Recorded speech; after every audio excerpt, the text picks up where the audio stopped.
Welcome back to my channel. आज की मेरी इस वीडियो में हम पढ़ेंगे एंट्री मॉड्यूल के बारे में। देखो, मुझे पता है आप लोगों को इस वीडियो का बहुत ज़्यादा इंतजार था और फाइनली ये वीडियो आ गई है।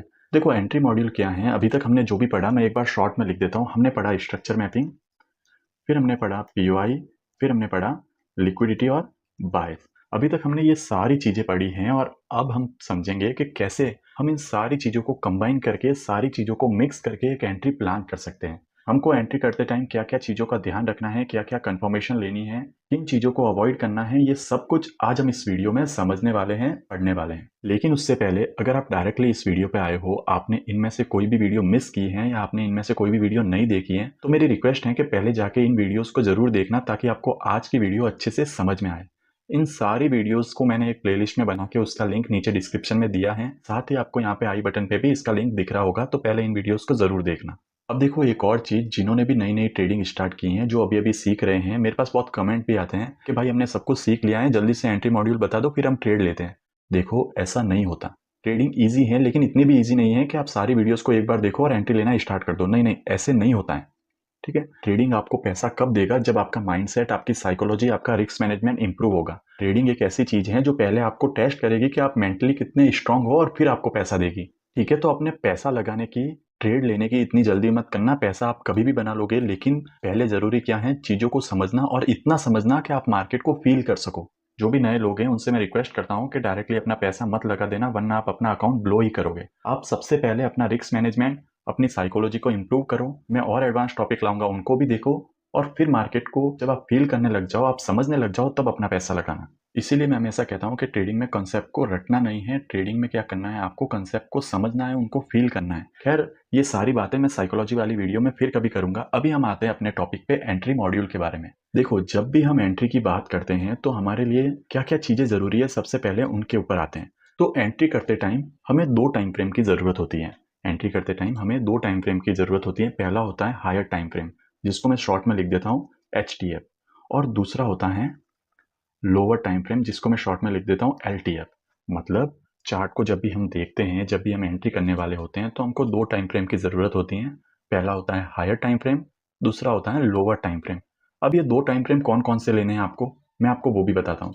जैसे देखो, हायर टाइम फ्रेम समझ लो आपने लिया है 1 वीक, तो लोअर टाइम फ्रेम आपका होगा 4 आवर या 1 आवर। अगर आपका हायर टाइम फ्रेम आपने लिया है 1 डे, तो लोअर टाइम फ्रेम आपका होगा 1 आवर। अगर आपने अपना हायर टाइम फ्रेम लिया है 4 आवर, तो जो लोअर टाइम फ्रेम है ना, वो आपका होगा 15 मिनट। अगर आपने हायर टाइम फ्रेम लिया है 1 आवर, तो आपका लोअर टाइम फ्रेम होगा 5 मिनट। और अगर आपने अपना हायर टाइम फ्रेम लिया है 15 मिनट, तो आपका लोअर टाइम फ्रेम होगा 1 मिनट। अगर आप मेरे को फॉलो करते हो, मेरी एडवाइस मानते हो, तो एक मैं रिक्वेस्ट करूंगा कि ये जो टाइम फ्रेम है ना, 15 और 1 मिनट, इसको अभी यूज मत करना, क्योंकि यहाँ पे बहुत सारी कैंडल्स बनती हैं। आपको ये कंफ्यूज ही करेगा, आपको कभी ये प्रॉफिटेबल नहीं बनाएगा।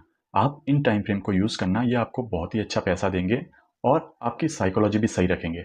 अब देखो, एक क्वेश्चन आता है कि क्या सिर्फ आपको यही टाइम फ्रेम यूज करने चाहिए, आप अपने हिसाब से कोई टाइम फ्रेम यूज नहीं कर सकते क्या? तो मैंने आपको क्या बोला है, ट्रेडिंग रटने की चीज नहीं है, वो समझने की चीज है। अगर आप किसी और टाइम फ्रेम में कंफर्टेबल हो, आप वो भी टाइम फ्रेम ले सकते हो, लेकिन उसके लिए दो कंडीशन है। पहला, ये जो हायर टाइम फ्रेम और लोअर टाइम फ्रेम है ना, ये बहुत पास पास वाले टाइम फ्रेम नहीं होने चाहिए, और दूसरा, ये बहुत दूर दूर वाले भी नहीं होने चाहिए। जैसे कि आपने ले लिया हायर टाइम फ्रेम, आपने ले लिया 15 मिनट, और लोअर टाइम फ्रेम आप ले रहे हो 5 मिनट। ये नहीं होना चाहिए, और ये भी नहीं होना चाहिए कि हायर टाइम फ्रेम ले लिया आपने 1 वीक और लोअर टाइम फ्रेम आप ले रहे हो 1 मिनट या 5 मिनट। ये चीजें नहीं होनी चाहिए। आपके दोनों टाइम फ्रेम के बीच में एक सफिशिएंट गैप होना चाहिए। जैसे आप 1 आवर के साथ 15 मिनट ले सकते हो, 4 आवर के साथ 30 मिनट ले सकते हो। इसीलिए मैंने 1 वीक के साथ 4 आवर और 1 आवर दोनों लिखा है, ताकि आपको अच्छे से समझ में आए। ये तो हो गई टाइम फ्रेम की बात। सबसे पहली चीज एंट्री में आपने समझ ली कि टाइम फ्रेम, दो टाइम फ्रेम हमको लेने हैं। पहला हो गया हायर टाइम फ्रेम और दूसरा हो गया लोअर टाइम फ्रेम। अब हायर टाइम फ्रेम किस काम आता है, लोअर टाइम फ्रेम किस काम आता है, ये भी समझ लेते हैं। देखो, ये जो हायर टाइम फ्रेम है ना, ये काम आता है हमारे स्ट्रक्चर मैपिंग में, पीओआई फाइंड करने में और लिक्विडिटी के लिए। ठीक है, हायर टाइम फ्रेम किस काम आ रहा है, स्ट्रक्चर मैपिंग के लिए, पीओआई फाइंड करने के लिए और लिक्विडिटी के लिए। इसके लिए हम हायर टाइम फ्रेम का यूज करते हैं, और लोअर टाइम फ्रेम का हम यूज करते हैं उसमें हमारी एंट्री करने के लिए। ठीक है, लोअर टाइम फ्रेम का यूज करते हैं एंट्री करने के लिए। इसका मतलब क्या हुआ कि अगर आपका कोई वीकली पीओआई है, तो आप उस पर कौन से टाइम फ्रेम पे एंट्री लोगे, 4 आवर या 1 आवर पे एंट्री के लिए क्या क्या चीज़ें देखनी है वो आप 4 आवर या 1 आवर पे देखोगे। क्या क्या चीज़ें हम देखते हैं वो मैं अभी आगे बताता हूँ आपको। अगर आपका पीओआई डेली का टाइम फ्रेम का है तो आप किस टाइम फ्रेम पे एंट्री के लिए चीज़ें देखोगे, 1 आवर पे। अगर आपका पीओआई 4 आवर टाइम फ्रेम का है तो एंट्री के लिए आप किस टाइम फ्रेम पे चीज़ें देखोगे, 15 मिनट के लिए। और अगर आपका टाइम फ्रेम 1 आवर का है, मतलब पीओआई आपने 1 आवर पे मार्क किया हुआ है, स्ट्रक्चर मैपिंग आपने 1 आवर पे की है, तो एंट्री के लिए आप चीज़ें देखोगे वो 5 मिनट पे देखोगे। ठीक है, इतनी चीज़ आपको समझ में आ गई कि हायर टाइम फ्रेम पे हमको क्या देखना है, लोअर टाइम फ्रेम पे हमको एंट्री लेनी है। अब एंट्री लेने के लिए भी हम क्या क्या देखेंगे वो हम आगे समझते हैं। उससे पहले एक और चीज़ बता देता हूँ। देखो, 2 चीज़ें होती हैं। अगर आप जितना छोटा टाइम फ्रेम यूज़ कर रहे हो ना, आपको स्ट्रक्चर मैपिंग उतनी ज़रूरी हो जाएगी। जैसे अगर आप 1 आवर भी यूज़ कर रहे हो ना, तो आपको स्ट्रक्चर मैपिंग करना ज़रूरी हो जाएगा। लेकिन अगर आप ये टाइम फ्रेम यूज़ कर रहे हो 4 आवर, डेली, वीकली, तो इन टाइम फ्रेम पे स्ट्रक्चर बनने में बहुत ज़्यादा टाइम लगता है। तो अगर आप इनमें सिर्फ पीओआई लेते हो बायस को फाइंड करके, डायरेक्टली कोई भी पीओआई नहीं लेना है। आपको पहले अपने बायस कंफर्म करने हैं। उस बायस में ऐसे पीओआई जो आपको उसी डायरेक्शन में लेके जाए, उन पीओआई पे आप एंट्री ले सकते हो इन टाइम फ्रेम में एंट्री मॉडल देख के। ठीक है, तो इतने बड़े टाइम फ्रेम पे आप स्ट्रक्चर मैपिंग तो कर नहीं सकते, तो इनमें आप क्या करोगे, जो पीओआई होते हैं जो आपको बायस की डायरेक्शन में लेके जाते हैं, वहां पे इन टाइम फ्रेम पे कंफर्मेशन देख के एंट्री ले सकते हो। लेकिन अगर आप 1 आवर यूज करते हो तो मैं कहूंगा कि आप स्ट्रक्चर मैपिंग भी करो। अब चलो देखते हैं। समझो, ये 1 आवर का स्ट्रक्चर है। प्राइस ऐसे हायर हाई बना रहा है। प्राइस ने यहाँ आईडीएम किया। अब प्राइस ने आईडीएम किया तो यहाँ पे कोई पीओआई होगा। समझो यहाँ पे क्या है, 1 आवर का कोई ऑर्डर ब्लॉक है। यहाँ पे क्या है, 1 आवर का ऑर्डर ब्लॉक है। अब 1 आवर का ऑर्डर ब्लॉक है और यहाँ से आपको एंट्री लेनी है। पहला तरीका है डायरेक्ट एंट्री ले लो सीधी। आपने यहाँ पे एंट्री ली, इसके नीचे आपका एसएल। टीपी आपका क्या होगा, देखो 1 आवर के पीओआई पे आप एंट्री ले रहे हो तो आपका टीपी होगा 1 आवर की लिक्विडिटी। कौन सी लिक्विडिटी, जो स्ट्रक्चर के हिसाब से यहाँ पे ब्रेक ऑफ स्ट्रक्चर वाला पॉइंट है ना, कहाँ पे है ब्रेक ऑफ स्ट्रक्चर वाला पॉइंट, यहाँ पे। तो ये आपका होगा टारगेट। ठीक है, ये आपका होगा एसएल। जो भी ये पीओआई है इसके नीचे थोड़ा सा बफर देके ये एक एंट्री होती है। लेकिन ये एंट्री हम नहीं लेते हैं क्योंकि इस एंट्री में एक तो हमने कंफर्मेशन कोई नहीं लिया है, दूसरा इसमें हमारा एसएल बहुत बड़ा बनता है। ठीक है, इसीलिए हमको क्या करनी पड़ती है, एंट्री को रिफाइन करना पड़ता है, लोअर टाइम फ्रेम में कंफर्मेशन देखना पड़ता है। तो चलो देखते हैं हम लोअर टाइम फ्रेम पे कौन कौन से कंफर्मेशन लेते हैं। अब देखो, जो ये एंट्री मॉडल होता है ना, वो भी बहुत अलग अलग तरीके का होता है। जैसे एक होता है CISD, मेरा फ्रेंड इस पे एंट्री लेता है। एक हो जाता है मार्केट स्ट्रक्चर शिफ्ट वाला, जिसपे मैं एंट्री लेता हूँ। सभी मार्केट में वर्क करते हैं, जो जिसके साथ कंफर्टेबल है वो चीज़ यूज़ करता है। मैं आपको आगे आने वाली वीडियो में CISD भी बताऊंगा, ताकि जो लोग ये वीडियो देख के इसके साथ कंफर्टेबल हो वो इस पे एंट्री ले सकते हैं। जो मार्केट स्ट्रक्चर शिफ्ट पे जैसे मैं लेता हूँ वैसे एंट्री लेना चाहे उस पर ले सकते हैं। अब ये जो मार्केट स्ट्रक्चर शिफ्ट है, इसकी एंट्री में हमको 2 चीज़ें ध्यान रखनी है। एक तो मार्केट स्ट्रक्चर शिफ्ट ही हो गया और दूसरा है डिस्प्लेसमेंट। ये 2 चीज़ें हमें देखनी है। कौन कौन सी चीज़ें देखनी है, मार्केट स्ट्रक्चर शिफ्ट, जिसको हम शॉर्ट में MSS कहते हैं, और डिस्प्लेसमेंट। सबसे पहले जानते हैं कि डिस्प्लेसमेंट क्या होता है। उससे पहले ये मार्केट स्ट्रक्चर शिफ्ट और डिस्प्लेसमेंट ये हमें कौन से टाइम फ्रेम पे देखने हैं, ये हमें देखने हैं लोअर टाइम फ्रेम पे। कौन से टाइम फ्रेम पे देखने हैं, लोअर टाइम फ्रेम पे। इसका मतलब क्या, लोअर टाइम फ्रेम से मेरा मतलब क्या है, जैसे कि अगर ये पीओआई वीकली है तो मार्केट स्ट्रक्चर शिफ्ट और डिस्प्लेसमेंट हमें 4 आवर या 1 आवर पे देखना है। अगर ये पीओआई डेली है तो मार्केट स्ट्रक्चर शिफ्ट और डिस्प्लेसमेंट हमें 1 आवर पे देखना है। अगर ये 4 आवर का है तो ये चीज़ें हमें 15 मिनट पे देखनी है, और अगर ये 1 आवर का है तो ये चीज़ें हमें 5 मिनट पे देखनी है। ठीक है, इतनी चीज़ें आपको समझ में आ गई। अब बात करते हैं कि डिस्प्लेसमेंट होता क्या है। मैंने आपको एफपीजी वाली ऑर्डर ब्लॉक वाली वीडियो में बताया था कि जब भी कहीं से बिग प्लेयर्स एंटर करते हैं ना, तो वहाँ पे प्राइस फास्ट मूव करता है। फास्ट मूव मतलब वहाँ पे प्राइस एफपीजी ऑर्डर ब्लॉक बनाते हुए मूव करता है, और हमें जो बिग प्लेयर्स होते हैं उनके फुटप्रिंट्स को ही फॉलो करना है।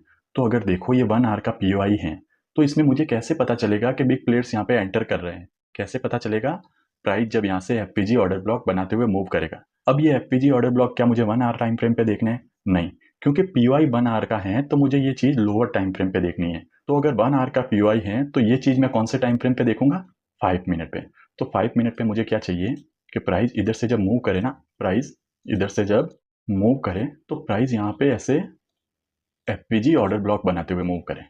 कैसे मूव करें, एफपीजी ऑर्डर ब्लॉक बनाते हुए, मतलब यहाँ पे क्या हुआ, एक एफपीजी बना, ये एक एफपीजी बना, और ये एक ऑर्डर ब्लॉक बना। ठीक है, प्राइस जब भी यहाँ से मूव करे तो एफपीजी ऑर्डर ब्लॉक बनाते हुए मूव करे। कौन से टाइम फ्रेम पे, अगर 1 आवर का पीओआई है तो ये चीज मैं देखूंगा 5 मिनट टाइम फ्रेम पे। और इसी चीज को प्राइस का ऐसे मूव करना, इसी को हम कहते हैं डिस्प्लेसमेंट। इसी को हम क्या कहते हैं, डिस्प्लेसमेंट। मतलब किसी भी हायर टाइम फ्रेम पे पीओआई से प्राइस लोअर टाइम फ्रेम पे एफपीजी ऑर्डर ब्लॉक बनाते हुए मूव करता है, उसी को हम क्या कहते हैं, डिस्प्लेसमेंट। तो ये भी आपको समझ में आ गया कि प्राइस यहाँ से जब मूव करेगा कौन से टाइम फ्रेम पे, 1 आवर का है तो ये 5 मिनट पे हमको देखना है। तो 5 मिनट पे जब मार्केट एफपीजी ऑर्डर ब्लॉक बना के मूव करेगा तो उसी को हम कहते हैं डिस्प्लेसमेंट। अब देखो मार्केट स्ट्रक्चर शिफ्ट को समझते हैं। तो प्राइस 1 आवर का ऐसे मूव कर रहा था और प्राइस ने नीचे आके 1 आवर के पीओआई को टैप किया। तो आपको कौन से टाइम फ्रेम पे शिफ्ट होना है, 5 मिनट के टाइम फ्रेम पे।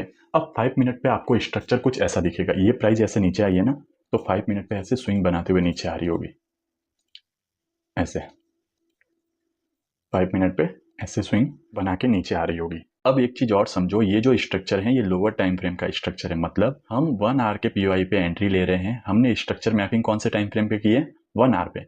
ये स्ट्रक्चर जो है ये लोअर टाइम फ्रेम का है, 5 मिनट टाइम फ्रेम का। तो सबसे पहली चीज, इस स्ट्रक्चर में और हमारी स्ट्रक्चर मैपिंग वाली वीडियो के स्ट्रक्चर में बहुत फर्क है, दोनों में कंफ्यूज मत होना। ये स्ट्रक्चर हम देखेंगे सिर्फ एंट्री के लिए, यहाँ पे हमें स्ट्रक्चर मैपिंग करनी नहीं है, हमें सिर्फ स्ट्रक्चर को समझना है। देखो अब यहाँ पे क्या हो रहा है, प्राइस लोअर लो बनाते हुए जा रहा है। अब आप कहोगे कि लोअर लो तो तब बनता है ना जब मार्केट आईडीएम करेगा, तो यही चीज मैं आपको बताना चाह रहा हूँ कि यहाँ पे हमें स्ट्रक्चर मैपिंग नहीं करनी है। स्ट्रक्चर मैपिंग आपने बड़े टाइम फ्रेम पे कर दी है। ये चीज क्या देख रहे हैं हम, 5 मिनट पे देख रहे हैं। ये जो चीज देख रहे हैं ना, ये 5 मिनट पे देख रहे हैं। हमें सिर्फ ये देखना है कि मार्केट नीचे मूव हो रहा है, मतलब ये हमारा क्या हो रहा है, लोअर लो। इसको हमें लोअर लो ही समझना है। ये जो स्विंग बन रहे हैं इनको आपको लोअर लो ही कंसिडर करना है। अब देखो मार्केट ने 1 आवर के ओबी को टैप किया। अब 1 आवर के ओबी को टैप करके मार्केट कुछ भी करे, हम इंटरेस्टेड नहीं है। मार्केट कितना भी नीचे जाए, कुछ भी करे, हम इंटरेस्टेड नहीं है। हम इसके अंदर इंटरेस्टेड कब होगे, जब यहाँ पे एमएसएस होगा, मार्केट स्ट्रक्चर शिफ्ट होगा। और मार्केट स्ट्रक्चर शिफ्ट मतलब क्या, ये जो लोअर लो बना रहे हैं ना, एक टाइम ऐसा आएगा जब मार्केट, ये जो हाई होगा, ये जो लास्ट लोअर हाई होगा ना, मार्केट इसके ऊपर चला जाएगा। मार्केट ने क्या किया, ध्यान से देखो, मार्केट लोअर लो बनाते हुए आ रहा था। एक टाइम ऐसा आया जब मार्केट ने क्या किया, इसके ऊपर चला गया। ये जो लास्ट स्विंग है ना, इसके ऊपर चला गया, और इसी को हम कहते हैं market structure shift. I hope आपको समझ में आया होगा। मैं फिर से बताता हूँ, ये स्ट्रक्चर मैपिंग नहीं है। स्ट्रक्चर मैपिंग और इसमें कंफ्यूज नहीं होना है। ये चीजें हम सिर्फ एंट्री के लिए देख रहे हैं, तो हम ये जो स्विंग है ना, इनको लोअर लो ही कंसिडर करेंगे। एक ऐसा टाइम आएगा जो ये लास्ट स्विंग होगा, मार्केट इसके ऊपर आ जाएगा। देखो क्लोजिंग दे ना दे वो जरूरी नहीं है। और इनमें भी ये जैसे समझो ये ब्रेक ऑफ स्ट्रक्चर ही हो रहा है, ठीक है, हम लोअर टाइम फ्रेम पे इसको ब्रेक ऑफ स्ट्रक्चर ही बोल रहे हैं। लेकिन स्ट्रक्चर मैपिंग में क्या था, हम देख रहे थे कि इसके नीचे कैंडल क्लोज होनी चाहिए। यहाँ पे कैंडल क्लोज नहीं होगी ना तो भी चलेगा। क्यों, क्योंकि यहाँ पे हम एंट्री देख रहे हैं। आप प्रॉपर हर चीज में क्लोजिंग का वेट करोगे तो आप एंट्री को मिस कर जाओगे। आपको यहाँ पे बहुत एक्टिव रहना है, बहुत फास्ट चीजों को ऑब्जर्व करना है। तो ये जो लास्ट स्विंग जो मार्केट ब्रेक करता है ना, इसी को कहते हैं मार्केट स्ट्रक्चर शिफ्ट। अब ये मार्केट स्ट्रक्चर शिफ्ट जो होगा, ये होना चाहिए डिस्प्लेसमेंट के साथ। मतलब मार्केट ने जो एमएसएस किया है ना, यहाँ पे कोई ना कोई डिस्प्लेसमेंट होना चाहिए। डिस्प्लेसमेंट मतलब यहाँ पे बनने चाहिए कोई एफपीजी और ऑर्डर ब्लॉक। जब मार्केट इधर आएगा, जब मार्केट इसको रीटेस्ट करने आएगा, तो क्या करेंगे, हम यहाँ से अपनी एंट्री लेंगे। एसएल हमारा थोड़ा सा बफर देके इसके नीचे, और टारगेट जो होगा ना वो हमारा ये 1 आवर की लिक्विडिटी। ऐसे हमको ट्रेड प्लान करनी है, ऐसे हमको ट्रेड लेनी है। आपको समझ में आया। ये 1 आवर का ऑर्डर ब्लॉक है, प्राइस इस पे 5 मिनट पे ऐसे आ रहा होगा। जैसे ही मार्केट पहले स्विंग को ब्रेक करेगा तो वो हमारा हो जाएगा मार्केट स्ट्रक्चर शिफ्ट। ये मार्केट स्ट्रक्चर शिफ्ट डिस्प्लेसमेंट के साथ होना चाहिए, मतलब यहाँ पे कोई एफपीजी ऑर्डर ब्लॉक बनने चाहिए। ये एफपीजी ऑर्डर ब्लॉक हमें ये इंडिकेट करते हैं कि बिग प्लेयर्स यहाँ पे एंटर हो गए, और इस स्विंग का ब्रेक होना ये इंडिकेट करता है कि हाँ ये ऑर्डर ब्लॉक अब वर्क करने वाला है। इस ऑर्डर ब्लॉक से प्राइस के ऊपर जाने के चांसेस ज्यादा है। और जो ये एमएसएस हुआ है वो फेक एमएसएस नहीं है, वो हमारे लिए एक ट्रैप नहीं है। देखो यहाँ पे कोई भी एफपीजी ऑर्डर ब्लॉक नहीं होता ना, तो ऐसा हो सकता था कि मार्केट फिर से इसके नीचे आ जाए, ठीक है। तो ये चीजें हमें ध्यान रखनी है। अब देखो जब हम एंट्री लेंगे तो ये सिंपल ऐसा ही होगा क्या कि प्राइस ऐसे आ रहा है, मार्केट स्ट्रक्चर शिफ्ट हुआ, इधर से एंट्री ली और टीपी मिल गया। नहीं नहीं, मार्केट आपके पेशेंस लेवल को चेक करेगा, मार्केट आपकी साइकोलॉजी टेस्ट करेगा, और यहाँ पे बहुत सारी और भी चीजें होगी जो आपको ध्यान रखनी जरूरी है। हम एक एक करके सब पे आएंगे। सबसे पहले हम 1 आवर और 5 मिनट पे एक एग्जाम्पल देख लेते हैं कि कैसे ये होता है। चलो देखो ये गोल्ड का चार्ट है, मैं ज्यादा दूर नहीं जा रहा हूँ, मैं कल का ही आपको एग्जाम्पल बता रहा हूँ। ये वाला, ये क्या है, एक ऑर्डर ब्लॉक। ये क्या है, एक ऑर्डर ब्लॉक। अब यहाँ से मैं एंट्री प्लान करता हूँ, और मेरा टारगेट जो था वो डेली का ऑर्डर ब्लॉक था। डेली का ऑर्डर ब्लॉक मतलब यहाँ पे 80 के आसपास, 81 के आसपास कहीं डेली का ऑर्डर ब्लॉक था। मेरे बायस क्लियर थे कि मार्केट को यहाँ से निकल के यहाँ तक जाना है। अगर आपको बायस में थोड़ा कंफ्यूजन हो तो जैसा मैंने बताया कि 1 आवर के पीओआई पे आए तो आप 1 आवर की लिक्विडिटी भी ले सकते हो। तो आपका पहला टारगेट ये भी हो सकता है, ठीक है। अब 1 आवर के ऑर्डर ब्लॉक पे जब मार्केट आया तो हमें मार्केट को कैसे देखना है। 1 आवर का ऑर्डर ब्लॉक है तो लोअर टाइम फ्रेम हमारा कौन सा होगा, लोअर टाइम फ्रेम हमारा होगा 5 मिनट। तो मैं 5 मिनट पे आ गया। अब 5 मिनट पे आप स्ट्रक्चर देखो, मार्केट लोअर लो बना रहा है, यहाँ पे लोअर लो बनाया और यहाँ तक आया, ठीक है, ऑर्डर ब्लॉक के यहाँ तक आया। अब मार्केट इस ऑर्डर ब्लॉक में कुछ भी करे, कैसे भी मूव करे, हमें उससे कोई मतलब नहीं है। हमें क्या मतलब है कि यहाँ का जो लास्ट स्विंग होगा, लास्ट स्विंग कौन सा है, ये वाला, मार्केट सबसे पहले इसके ऊपर आ जाए। बॉडी क्लोज करे या स्वीप करे उससे भी मतलब नहीं है, मार्केट इसके ऊपर आ जाए। इसके ऊपर आएगा तो क्या होगा हमारा, मार्केट स्ट्रक्चर शिफ्ट। मतलब मार्केट ने जो भी इधर करना था, जो कुछ करना था, जो भी ट्रैपिंग करनी थी, सब किया, लास्ट में मार्केट इसके ऊपर आ गया। तो हमें ये पता चल गया कि अब मार्केट स्ट्रक्चर शिफ्ट हुआ है। अब हमें ये देखना है कि ये जो मार्केट स्ट्रक्चर शिफ्ट हुआ है ना, ये किसी डिस्प्लेसमेंट के साथ हुआ है या नहीं हुआ है। कौन से टाइम फ्रेम पे देखना है ये भी चीज, 5 मिनट पे। तो देखो, एक तो यहाँ पे एफपीजी ऑर्डर ब्लॉक था जो मार्केट ने टैप कर दिया है, मैं इसका कलर चेंज करता हूँ, ठीक है। दूसरा, मार्केट ने यहाँ पे एक एफपीजी ऑर्डर ब्लॉक बनाया, यहाँ तक देखो, ये मार्केट स्ट्रक्चर शिफ्ट हुआ और ये एफपीजी ऑर्डर ब्लॉक बनाया। मार्केट स्ट्रक्चर शिफ्ट होने के बाद इस एफपीजी ऑर्डर ब्लॉक को मार्केट ने टैप किया। मेरा एसएल कहाँ होता, इसके नीचे, ठीक है। और मेरा टारगेट कहाँ होगा, अगर आप फर्स्ट टीपी लेना चाहो तो ये, और अगर आपके बायस क्लियर हैं तो यहाँ तक, ठीक है। अगर आपके बायस क्लियर हैं तो यहाँ तक। और ये देखो, मार्केट ने क्या किया, पूरा टारगेट हिट कर दिया। हाँ, यहाँ पे बहुत देर कंसोलिडेट किया, कुछ भी किया, लेकिन मार्केट ने हमारा टारगेट दे दिया। तो ये हो गया हमारा एंट्री का तरीका कि हमने मार्केट स्ट्रक्चर शिफ्ट देखा, फिर जो ऑर्डर ब्लॉक एफपीजी बना वहां से हमने एंट्री ली, ठीक है। अब देखो, क्या हर बार ऐसा होगा कि मार्केट ऐसे सिंपल मार्केट स्ट्रक्चर शिफ्ट करेगा, फिर इसको टैप करेगा और ऊपर चला जाएगा? क्या हर बार ऐसा होगा? नहीं, हर बार ऐसा नहीं होगा। यहाँ पे बहुत सारी अलग अलग चीजें होगी। वो बताने से पहले मैं एक बार आपका 3 कैंडल स्विंग का कॉन्सेप्ट भी क्लियर कर देता हूँ, क्योंकि उसमें भी लोगों को बहुत ज्यादा कंफ्यूजन है। देखो, ये डेली टाइम फ्रेम का पीओआई है। अब 3 कैंडल स्विंग में मैंने क्या बताया था आपको कि सबसे पहले क्या होगी, इधर एक कैंडल टैप करेगी, समझो ये रेड कैंडल ने आके टैप किया। दूसरी कैंडल क्या करेगी, डिस्प्लेसमेंट करेगी, ठीक है। तीसरी कैंडल क्या करेगी, इस डिस्प्लेसमेंट का जो लास्ट पीओआई होगा उसको टैप करेगी। और जो चौथी कैंडल होगी वो हमारी क्या होगी, एक्सपेंशन कैंडल, मतलब उसमें बहुत फास्ट एक मूव आएगा। अब ये जो 3 कैंडल स्विंग का कॉन्सेप्ट है ना, ये एक्चुअली में है क्या, देखो, ये डेली का ऑर्डर ब्लॉक है। मैं एक बार लिख देता हूँ, डेली का पीओआई, डेली का कोई भी पीओआई है। अब अगर कोई भी डेली टाइम फ्रेम का पीओआई है तो उसके अंदर हम जो लोअर टाइम फ्रेम लेंगे वो कौन सा लेंगे, वो हम लेंगे 1 आवर। ये तो आपको मैंने बता दिया है कि डेली का पीओआई है तो लोअर टाइम फ्रेम कौन सा होगा, 1 आवर। अब देखो, जैसे ये 1 आवर पे मार्केट ऐसे आ रहा है,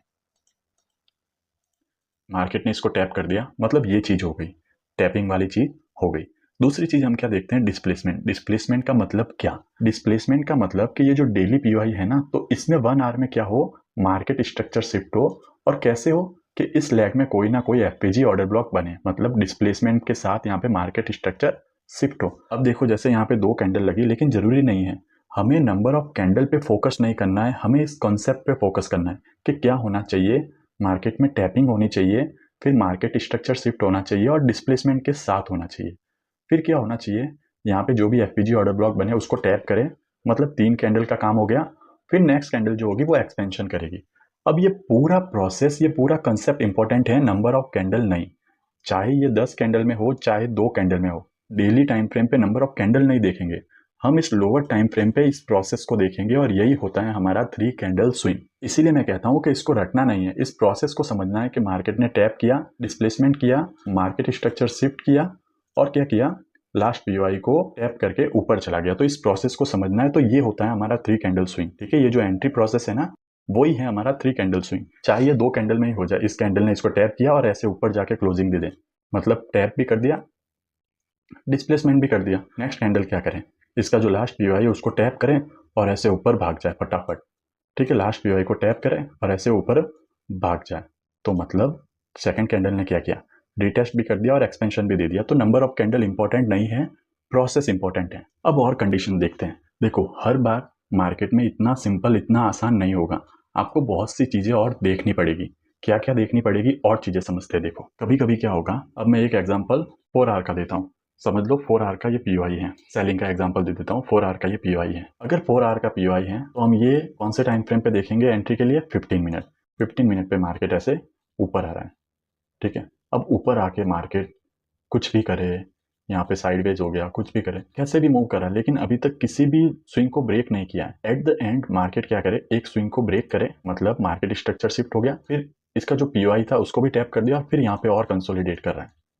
मतलब ये क्या कर रहा है मार्केट, पता है? ये मार्केट कर रहा है आपके पेशेंस को टेस्ट। यहाँ पे अगर आप लोअर टाइम फ्रेम पे देखते रहोगे ना, तो आपके मन में बहुत बार ख्याल आएगा कि कहीं मार्केट ऊपर तो नहीं चला जाएगा, मार्केट नीचे जाएगा या नहीं जाएगा। लेकिन जिसने अपने प्रोसेस पे विश्वास किया है, जिसके बायस सही है, जिसने सारे रूल्स फॉलो किए ना, मार्केट उसी को रिवॉर्ड देगा और एक टाइम आएगा मार्केट यहाँ से फटाक से गिर जाएगा। तो ऐसी भी चीज़ें हो सकती हैं, लेकिन मैं पहले आपको सारी चीज़ें बता देता हूँ कि क्या क्या चीज़ें हो सकती है। मार्केट आपको कैसे टेस्ट करेगा, मार्केट आपको कैसे चेक करेगा कि आप प्रॉफिट के लायक हो या नहीं हो। एक ये चीज़ हो सकती है।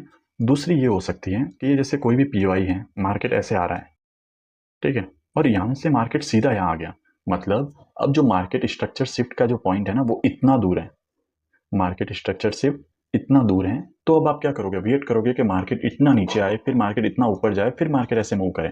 नहीं नहीं, तब आपको ऐसे नहीं करना है। आपको उस कंडीशन में क्या करना है मैं बताता हूँ। देखो, इस कंडीशन में आपको क्या करना है, ये जैसे पीवाई हो गया, मार्केट ऐसे आ रहा है, ठीक है। अब मार्केट स्ट्रक्चर शिफ्ट का पॉइंट तो इतना दूर है, आप इतना वेट नहीं कर सकोगे। तो यहाँ पे एक और चीज होती है कि यहाँ पे जैसे ही डिस्प्लेसमेंट हुआ, डिस्प्लेसमेंट कौन से टाइम फ्रेम का, अगर डेली का है तो 1 आवर का, 1 आवर का है तो 5 मिनट का, 4 आवर का है तो 15 मिनट का डिस्प्लेसमेंट हुआ। फिर इसके एफपीजी ऑर्डर ब्लॉक को जब मार्केट टेस्ट करे, इसके एफपीजी ऑर्डर ब्लॉक को जब मार्केट टेस्ट करे या रीटेस्ट करे, तो यहाँ से आप एक डायरेक्ट एंट्री ले सकते हो। यहाँ से आप क्या कर सकते हो, एक एंट्री बना सकते हो। देखो, बिना मार्केट स्ट्रक्चर शिफ्ट के एंट्री थोड़ी रिस्की होती है, लेकिन ट्रेड मिस ना हो इसलिए हम यहाँ से एक रिस्क ले सकते हैं, और लेना भी चाहिए अगर आपका रिस्क मैनेजमेंट अच्छा है, आपकी साइकोलॉजी अच्छी है तो। देखो, अब इन दोनों को मिला के मैं एक एग्जांपल देता हूँ। इन दोनों को मिला के मैं 4 आवर टाइम फ्रेम पे जाता हूँ। यहाँ पे क्या है, एक 4 आवर का ऑर्डर ब्लॉक। ये भी कोई ज़्यादा पुरानी बात नहीं है, 29 जुलाई की बात है। देखो, यहाँ पे एक 4 आवर का ऑर्डर ब्लॉक है। अब 4 आवर का ऑर्डर ब्लॉक है तो मैं स्ट्रक्चर, जो एंट्री के लिए स्ट्रक्चर है, वो कौन से टाइम फ्रेम पे देखूंगा, 15 मिनट पे। तो मैं आ जाता हूँ 15 मिनट पे, ये आ गया मैं 15 मिनट पे। अब 15 मिनट पे मुझे देखना है स्ट्रक्चर। देखो, मार्केट ऐसे हायर हाई बनाते हुए जा रहा है, ये मार्केट ने इसको टैप कर दिया, 4 आवर के ऑर्डर ब्लॉक को टैप कर दिया। जैसे ही टैप किया तो हमारा मार्केट स्ट्रक्चर शिफ्ट का पॉइंट कौन सा है, ये वाला, ये वाला है हमारा मार्केट स्ट्रक्चर शिफ्ट का पॉइंट। तो इतना नीचे आने का हम वेट नहीं कर सकते। और मार्केट देखो, इसको टैप करने के बाद क्या कर रहा है, ना वो मार्केट स्ट्रक्चर शिफ्ट कर रहा है, ना वो ऊपर की साइड जा रहा है, वो यहाँ पे क्या कर रहा है, कंसोलिडेट कर रहा है। तो आप क्या कर सकते हो कि जब मार्केट इसको टैप करके डिस्प्लेसमेंट देता है, मार्केट ने क्या किया, यहाँ पे एक एफपीजी ऑर्डर ब्लॉक बना दिया। मार्केट जब डिस्प्लेसमेंट देता है तो आप वहां से ही एक एंट्री प्लान कर सकते हो, ठीक है। तो आप यहाँ से एक एंट्री प्लान कर सकते हो जब भी हमको अच्छा रिजेक्शन मिले। तो देखो, मार्केट इसके अंदर आया और एक ये अच्छा रिजेक्शन दिया, तो यहाँ से आप एंट्री ले सकते हो। आपका एसएल कहाँ होगा, इसके थोड़ा सा ऊपर, और आपका टीपी जो भी बन रहा होगा, वो पहला टीपी आपका होगा 4 आवर का ये स्विंग, और जो 22 के हिसाब से आपके टीपी होंगे वो हो जाएंगे। तो हमको प्रोसेस फॉलो करना है कि मार्केट ओबी को टैप करें, उसके बाद वो क्या करता है वो चीजें हमें उससे मतलब नहीं है। हमें क्या देखना है, हमें क्या देखना है कि मार्केट स्ट्रक्चर शिफ्ट हो जाए डिस्प्लेसमेंट के साथ, या एक डिस्प्लेसमेंट पे भी हम एंट्री ले सकते हैं। टीपी देना, एसएल देना, वो मार्केट के हाथ में है, हमें अपने रूल्स फॉलो करने हैं। तो ये भी आपको समझ में आ गया। देखो, ये मैं सारी कंडीशंस बता रहा हूँ कि एंट्री के टाइम क्या क्या चीजें हो सकती है, क्योंकि रिसेंट में मैंने ये सारी चीजें देखी है ना, तो मुझे पता है। तो मैं आपको ये एग्जांपल दिखा रहा हूँ ताकि आप कंफ्यूज ना हो। चलो, और चीज मैं आपको बताता हूँ, ठीक है। तो आप देखो, एक और कंडीशन बताता हूँ और क्या हो सकता है। जैसे ये सेलिंग का ऑर्डर ब्लॉक है, ठीक है। अब प्राइस यहाँ पे आ रहा है, ठीक है, कोई भी टाइम फ्रेम का ये है, उसमें लोअर टाइम फ्रेम पे प्राइस ने यहाँ पे आया, मार्केट स्ट्रक्चर शिफ्ट किया और प्राइस नीचे आ गया बिना रीटेस्ट किए हुए। दूसरी चीज इसी से रिलेटेड, मार्केट में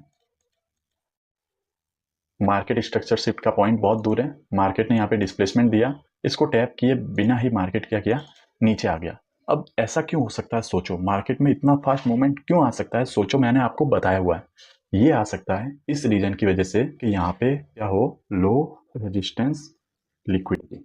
यहाँ पे क्या हो, मार्केट में जो लेफ्ट साइड में क्या हो, लो रेजिस्टेंस लिक्विडिटी। तो जब लो रेजिस्टेंस लिक्विडिटी होगी ना, तो ये पॉसिबल है कि मार्केट रीटेस्ट ना करे, सीधा ही भाग जाए। इसका तो मैं आपको आज का ही एक एग्जांपल दिखाता हूँ। चलो, ये है डेली टाइम फ्रेम का ऑर्डर ब्लॉक, ठीक है, ये है डेली टाइम फ्रेम का ऑर्डर ब्लॉक। और मैं जाता हूँ 1 आवर पे, क्योंकि हम इसमें स्ट्रक्चर कब देखेंगे, 1 आवर का, ठीक है।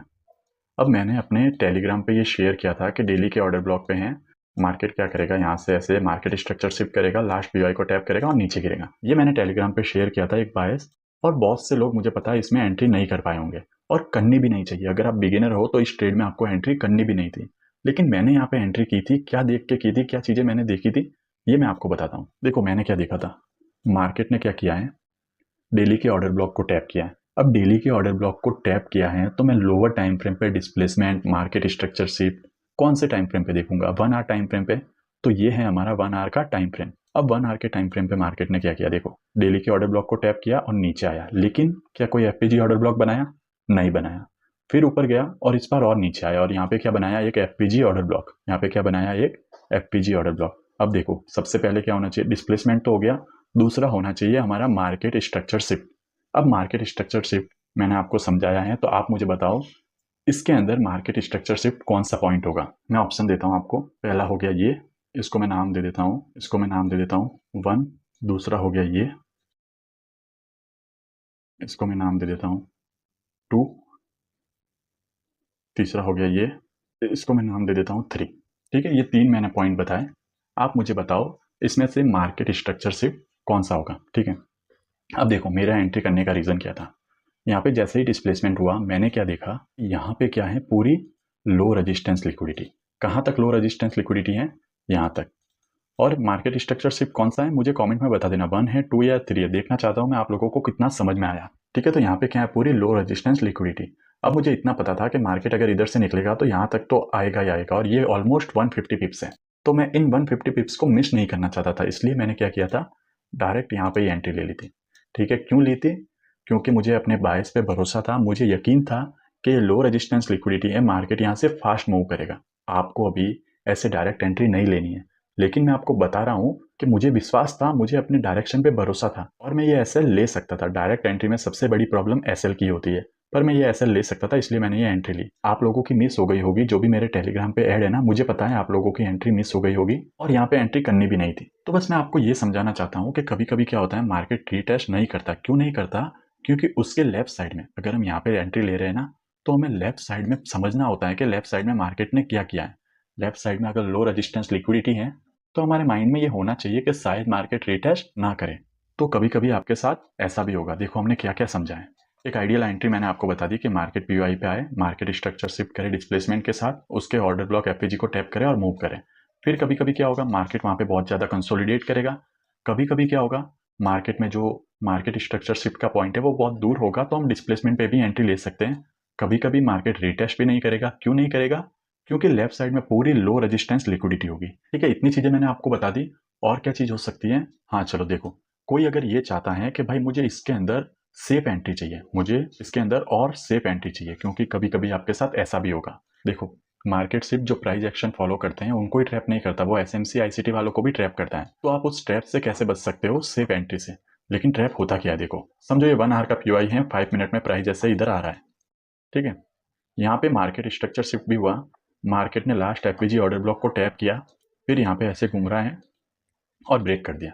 आपने क्या किया था, यहाँ पे एंट्री ली थी, यहाँ पे आपका एसएल था, यहाँ पे आपका टीपी था, मार्केट थोड़ी देर कंसोलिडेट करके आपका एसएल ले लिया। तो यहाँ पे हम क्या कर सकते हैं, यहाँ पे हम सेफ एंट्री ले सकते हैं। सेफ एंट्री क्या होता है, देखो ये पीओआई है, 5 मिनट पे मार्केट ऐसे आ रहा है, मार्केट ने पीओआई को टैप किया, मार्केट स्ट्रक्चर शिफ्ट हुआ, यहाँ पे जो भी एफपीजी ऑर्डर ब्लॉक था उसको टैप किया। आपने यहाँ पे एंट्री नहीं ली क्योंकि आप चाहते हो और सेफ प्ले करना, आप चाहते हो कि आपको और एक्स्ट्रा कंफर्मेशन मिले।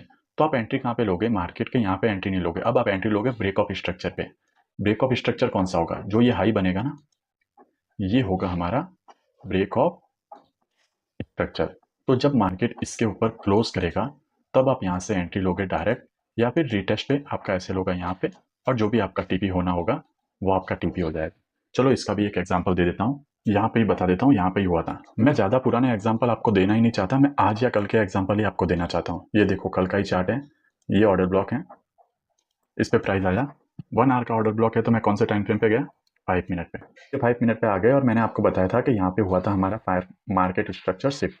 ठीक है, यहाँ पे हमारा मार्केट स्ट्रक्चर शिफ्ट हुआ, मार्केट स्ट्रक्चर शिफ्ट होने के बाद प्राइस ऊपर गया, इसको टेस्ट किया, हमने यहाँ पे एंट्री नहीं बनाई, हम एक्स्ट्रा कंफर्मेशन चाहते थे, तो हमने एंट्री कहाँ पे बनाई, ये हमारा था ब्रेक ऑफ स्ट्रक्चर का पॉइंट।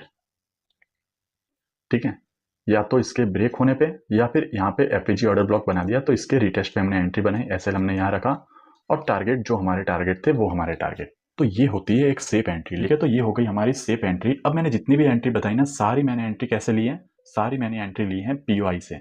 अब एक एग्जांपल मैं आपको लिक्विडिटी से एंट्री लेने का भी दे देता हूँ। तो देखो, ये है वीकली टाइम फ्रेम, ये गोल्ड का वीकली टाइम फ्रेम है। अब यहाँ पे ये देखो मार्केट ने क्या किया है, यहाँ पे लिक्विडिटी स्वीप, मार्केट ने यहाँ पे क्या किया है, लिक्विडिटी स्वीप। मैं एक बार इसको आपको सही से बताता हूँ। ये देखो, मार्केट ने यहाँ पे लिक्विडिटी स्वीप किया। लिक्विडिटी स्वीप कैसे किया है कि मार्केट ने इस वीक की लिक्विडिटी लेके, मैंने आपको बताया था कि वीक के हाई और लो पे लिक्विडिटी होती है, जो वीक की कैंडल होती है, जो डेली की कैंडल होती है, जो मंथली की कैंडल होती है, इनके हाई और लो पे लिक्विडिटी होती है। तो इस वीक के लो की लिक्विडिटी मार्केट ने ली और ऊपर क्लोज कर दिया। मतलब ये क्या होता है, लिक्विडिटी स्वीप, और इसके बाद मार्केट ऊपर जाना चाहता है। इस कंडीशन को एक बार वन डे पे भी देख लेते हैं। ठीक है, तो ये डेली टाइम फ्रेम है और डेली का एक स्विंग है। स्विंग के ऊपर और नीचे भी लिक्विडिटी होती है और डेली कैंडल के ऊपर और नीचे भी लिक्विडिटी होती है। तो मार्केट ने लिक्विडिटी को स्वीप किया और ऊपर क्लोज किया। इसका मतलब मार्केट ऊपर जाना चाहता है। ठीक है, अब यहाँ से अगर आप एंट्री ले रहे हो तो आपके टारगेट क्या होंगे। पहला टारगेट होगा आपका, लिक्विडिटी से एंट्री ले रहे हो तो ये पीओआई। ठीक है, ये ऑर्डर ब्लॉक आपका टारगेट होगा। दूसरा टारगेट होगा आपका ये जो वॉल्यूम इम्बैलेंस है। ठीक है, दो टारगेट हो गए। आप लिक्विडिटी से एंट्री लेना चाहते हो, आपके टारगेट क्या हो जाएंगे, डेली टाइम फ्रेम की लिक्विडिटी है, वीकली टाइम फ्रेम की लिक्विडिटी है, तो आपके टारगेट भी डेली और वीकली के होंगे। ठीक है, तो आपका टारगेट हो गया ये ऑर्डर ब्लॉक और ये वॉल्यूम इम्बैलेंस। चलो अब 1 आवर पे चलते हैं और देखते हैं यहाँ पे हम एंट्री कैसे ले सकते थे। ये आ गया मैं 1 आवर पे, यहाँ पे हमारी लिक्विडिटी स्वीप हुई है। अब देखो लिक्विडिटी कौन सी है, डेली और वीकली की। तो 1 आवर इस कंडीशन में हमारा क्या हुआ, लोअर टाइम फ्रेम, जिसके अंदर हम जो स्ट्रक्चर देखेंगे, हम यहाँ पे जो ऑब्जर्वेशन करेंगे वो एंट्री लेने के हिसाब से करेंगे। हम यहाँ पे स्ट्रक्चर मैपिंग नहीं करेंगे। तो मार्केट क्या बनाते हुए आ रहा है, लोअर लो। यहाँ पे भी क्या बनाया, लोअर लो। अब एक और चीज मैंने आपको बताया था कि एंट्री के लिए क्लोजिंग जरूरी नहीं है। अगर स्ट्रक्चर मैपिंग करते तो ये हमारा लोअर लो नहीं होता, लेकिन हम क्या कर रहे हैं, एंट्री। तो उस कंडीशन में हमें ये नहीं चाहिए कि प्राइस इसके नीचे क्लोजिंग करे, नहीं नहीं, प्राइस ने इसको स्वीप किया तो भी चलेगा। तो हमारा मार्केट स्ट्रक्चर शिफ्ट कौन सा होगा, सबसे लो प्राइस यहाँ तक गया था, इसका पहला स्विंग ये रहा हमारा market structure shift. Market structure shift हुआ, दो ऑर्डर ब्लॉक बनाए मार्केट ने, एक ये वाला और दूसरा ये वाला। ये जो ऑर्डर ब्लॉक है ये देखो इस ब्रेकर ब्लॉक के साथ आ रहा है। ब्रेकर ब्लॉक मैंने आपको ऑलरेडी समझाया, आप देख सकते हो। तो ये जो ऑर्डर ब्लॉक है ब्रेकर ब्लॉक के साथ आ रहा है और प्राइस यहाँ पे आया, यहाँ से हमारी एंट्री होती और टारगेट हमारा ये और ये होता। ठीक है, तो समझ में आया। मैं इस एग्जांपल से यही दिखाना चाह रहा हूँ कि प्राइस का नीचे क्लोज करना जरूरी नहीं है। अगर प्राइस ने इसको स्वीप किया है तो भी हमारा मार्केट स्ट्रक्चर शिफ्ट होगा ना, वो ये वाला लेवल होगा।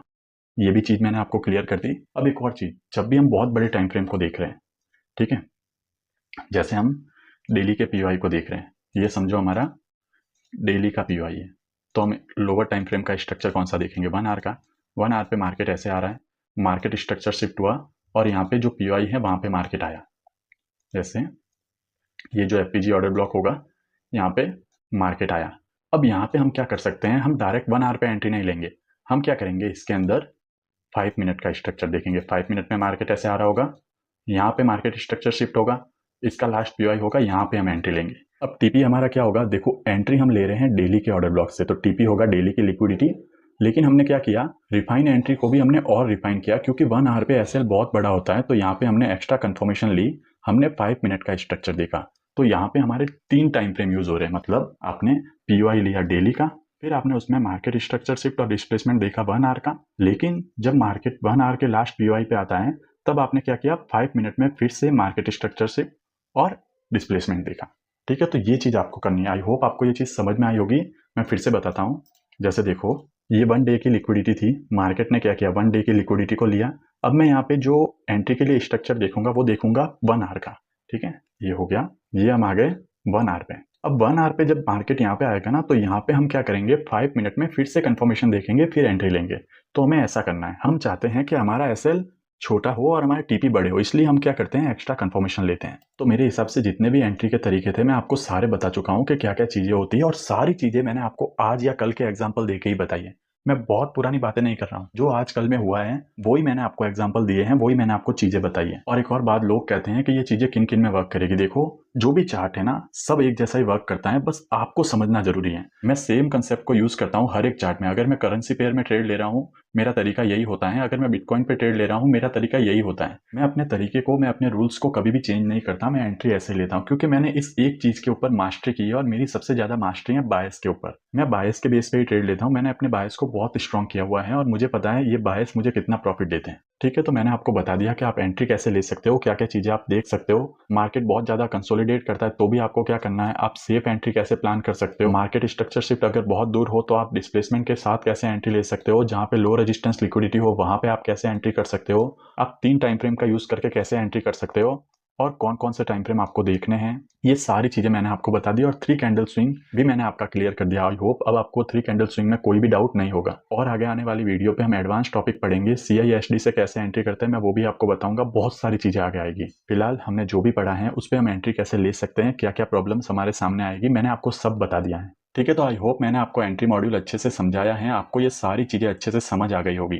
अब आपको क्या करना है, आपको इन चीज़ों को प्रैक्टिस करना है। आप इन चीज़ों को प्रैक्टिस करो, ऑब्जर्व करो। अपना पैसा मत लगाओ, आप सिर्फ इन चीज़ों को ऑब्जर्व करो। पहले कुछ दिन इनको ऑब्जर्व करो, देखो एंट्री मॉड्यूल में क्या-क्या हो रहा है। जब आप एंट्री लोगे ना तो आपको बहुत सी अलग-अलग चीज़ें और देखने को मिलेगी। जैसे एंट्री सिर्फ ये बताई जाती है। अब मैं जब एंट्री लेते गया तो मुझे पता चला कि ये भी होता है, ये भी होता है, ये भी होता है और ये भी होता है। तो मैंने इतनी चीज़ों को अलग-अलग फाइंड आउट किया और मैंने आपको ये सारी चीज़ें ऐसे के ऐसे बता दी ताकि आप लोग सिर्फ एक चीज़ के भरोसे ना रहो, आपको पता हो कि मार्केट में इतनी चीज़ें हो सकती हैं।